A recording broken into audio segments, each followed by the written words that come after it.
climate burnout and climate anxiety are real, especially people who work in climate, and climate activists are impacted by it. And there are many studies around which show that especially young people are impacted by climate anxiety even if they don't work in the field of climate. There's, for example, a study of The Lancet which is showing that 45% of the young people are suffering from anxiety about climate risks that impact their daily lives. And an IPCC report also shows a higher risk of mental health issues due to climate change. And then there's another McKinsey report which is showing that people who work in climate are suffering more from burnout because they are constantly feeling the risk of running out of time. But then they work together with colleagues who have different goals to their goals. These colleagues might want to earn as much money as possible or want to buy a fast car. And these targets or goals are so different from people working in climate that this is also causing some issues sometimes.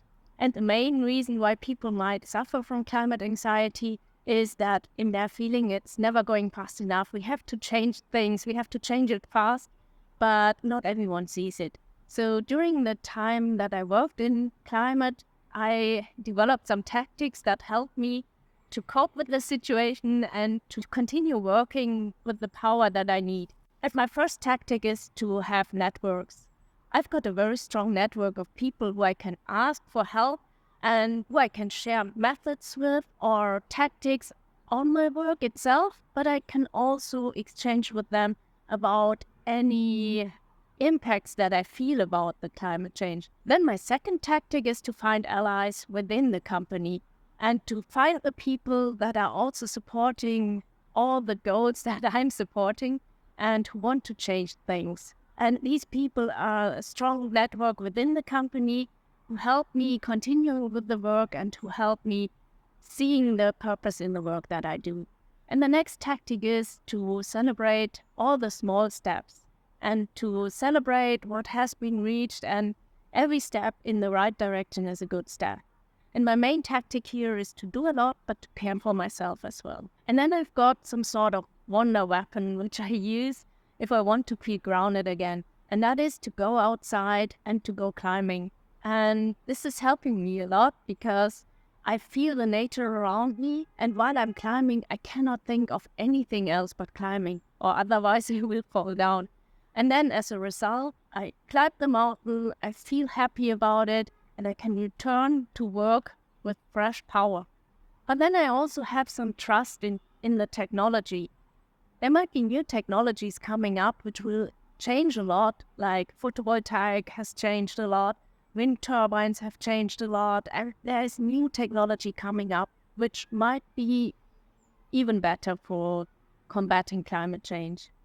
And I also enjoy reading about the topic, and I've got 2 newsletters that I really enjoy reading. One of these is Gen Dread, which is talking about everything climate change is doing to people. And then the second one is the newsletter Today Do This.